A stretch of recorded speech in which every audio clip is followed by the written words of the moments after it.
अस्सलाम वालेकुम जी। आज का लेक्चर हमारे पास है सिंपल पेंडुलम के बारे में। तो हम क्या करने वाले हैं, सिंपल पेंडुलम की मोशन को पढ़ने वाले हैं विद लैग्रांज मेथड, यानी equation Lagrange equation of motion apply करेंगे और देखेंगे कि इसके रिजल्ट्स क्या आते हैं। तो शुरू करते हैं जनाब। हमारे पास मेन हेडिंग होगी motion of simple pendulum with Lagrange method.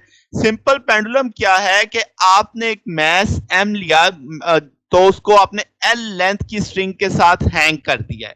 ठीक है, तो आपने उसे एक रिजिड सपोर्ट के साथ बांधा हुआ है। वो मैस लोअर एंड पे है अब आपके पास। तो अब आपको समझ आ रही है कि सिंपल पेंडुलम क्या होता है, कि आपने एक स्ट्रिंग ली जिसकी लेंथ एल थी, आपने एक बॉब लिया जिसका मैस एम था, उसको उसके लोअर एंड पे बांध दिया।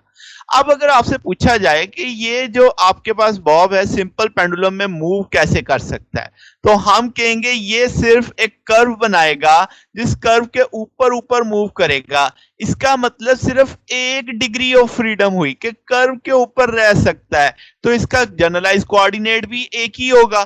ठीक है, तो अब आपके पास वो थीटा जिससे हम मानेंगे वो थीटा, वो जो इसकी मीन पोजीशन के लिहाज से चेंज होता जाएगा। अब अगर हम इसको जरा डिटेल में समझें कि एक जनरलाइज कोऑर्डिनेट ही सिर्फ कैसे बनता है, तो अब आप देखो कि ये वर्टिकल प्लेन के अंदर मूव कर रहा है, तो इसका ये जो यहां से डिस्टेंस है वो भी फिक्स रहने वाला है। और अब आपके पास इसका मतलब ये जी एक्सिस की, अगर आप तीन एक्सिस सोचो, तीन जनरलाइज कोऑर्डिनेट सोचो, एक्स वाई जी के तौर पे तीन डिग्री ऑफ फ्रीडम का सोचो, तो ये चूंकि प्लेन में मूव करने वाला है तो जी की जानिब तो नहीं जाएगा। तो एक कंस्ट्रेन आ गया। जब एक कंस्ट्रेन आया तो एक डिग्री ऑफ फ्रीडम खत्म हो गई। अब अगला कंस्ट्रेन क्या इस पे आ गया कि भाई कि आपके पास इसकी वर्टिकल लेंथ भी कांस्टेंट रहने वाली, यानी वाई एक्सिस के लॉन्ग भी इसने चेंज नहीं होना। तो इसका अंदर एक और कंस्ट्रेन लग गया, तो एक और जनरलाइज कोऑर्डिनेट किया। अब सिर्फ एक ही बचा।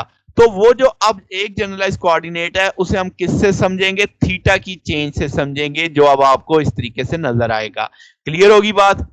आगे चलते हैं। अब हमने चूंकि लैग्रांज काफी पढ़ चुके हैं, तो हमें पता है कि हमें काइनेटिक एनर्जी चाहिए होती है, पोटेंशियल एनर्जी चाहिए होती है, और फिर उसको हम लैग्रांज फंक्शन में प्लेस करते हैं। काइनेटिक एनर्जी की बात करें तो अब आप लिखेंगे 1/2 mv²। तो आप लिखेंगे कि भाई आपके पास जो v है, हम जानते हैं v is equal to R omega होता है, जिसे हम आर थीटा डॉट कह सकते हैं। यहाँ पे जो रेडियस, एक सर्कुलर सा शेप अगर आप समझते हैं तो उसका रेडियस एल बनता, तो क्या इसे एल थीटा डॉट लिखा जा सकता है?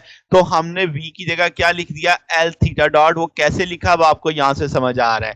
ठीक है, उसका स्क्वायर। पोटेंशियल एनर्जी की बात करें तो जब पेंडुलम इस पोजीशन पे था, यहां से यहां गया, तो अब इसका मतलब यहां तक उसकी इफेक्टिव लेंथ कितनी होगी, एल कॉस थीटा। पहले कितनी थी, तो वो हम कहेंगे एल थी। तो एल में से एल कॉस थीटा निकाल दो, तो रिमेनिंग वो हाइट जिसका चेंज आया, that should be L minus L cos theta. Original length L थी, यहां तक जाते जाते इफेक्टिव लेंथ कितनी हो जाएगी, L cos theta.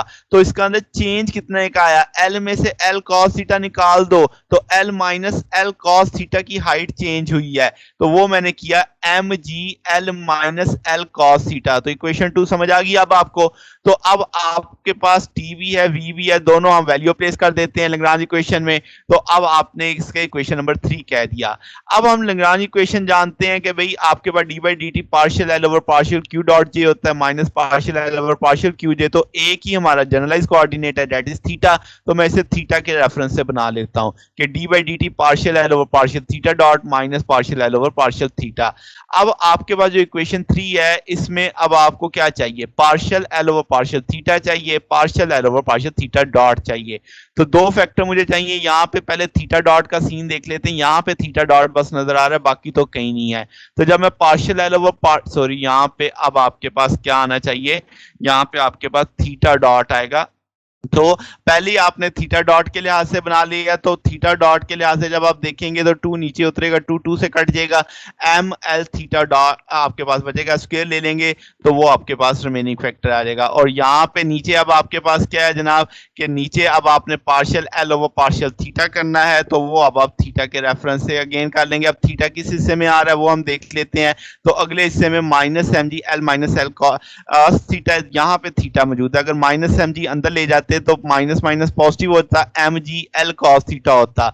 cos theta का डिफरेंशियल लेते तो sin थीटा आ जाता, फिर नेगेटिव में हो जाता तो माइनस mgl sin थीटा आ जाएगा।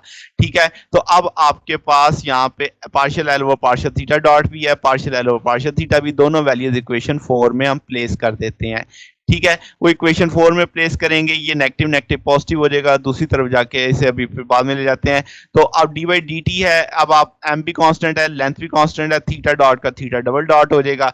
अब आप एम कॉमन लेके दूसरी तरफ जीरो कर देंगे तो आपके पास L square theta dot square plus g L sine theta है, ये जी एल साइन थीटा दूसरी तरफ जाएगा, नेगेटिव में आ जाएगा, एल एल से कट जाएगा तो एल सिंपल एक एल बचेगा, वो भी एल नीचे ले आओ, minus g L by sine theta आ जाएगा। अगर हम स्मॉल एंगल अप्रोक्सीमेशन लेते हैं, थीटा वेरी स्मॉल का कंसीडर लेते हैं तो साइन थीटा की जगह थीटा प्लेस किया जा सकता है। तो ये चीज अब आपके पास इक्वेशन ऑफ मोशन बन गई किसकी, सिंपल पेंडुलम की। ए थीटा डबल डॉट एक्सेलरेशन को शो कर रहा है, थीटा डिस्प्लेसमेंट को शो कर रहा है। अब ये एक तरह जी भी कांस्टेंट है, एल भी कांस्टेंट है, तो acceleration is directly proportional to displacement, that is simple harmonic motion की बेसिक डेफिनेशन है। तो आपके पास जो चीज हमने न्यूटोनियन मैकेनिक्स के तहत पढ़ी थी वही चीज, वही रिजल्ट्स हमें हासिल हो रहे हैं किससे, लैग्रांज के साथ भी। तो ये आज का हमारा छोटा सा टॉपिक था। तो आपने देखा कि हमने कितनी आसानी के साथ ये चीज ड्राइव कर ली, जिसमें हमें किसी वेक्टर को नहीं देखना पड़ा, जस्ट एनर्जीज के कंसेप्ट से हमने ये इक्वेशन बनाई है। तो जनाब आज के लिए बस इतना ही। अगर आपको इसमें कोई डाउट हो, कोई चीज समझ ना आई हो तो नीचे कमेंट्स में पूछ सकते हैं। वीडियो अच्छी लगी हो तो वीडियो को लाइक कीजिएगा, दोस्तों के साथ शेयर कीजिएगा, चैनल को भी सब्सक्राइब कर दीजिएगा। अब तक के लिए इतना ही, बाकी इंशाल्लाह फिर नेक्स्ट देखेंगे। ओके, अल्लाह हाफिज।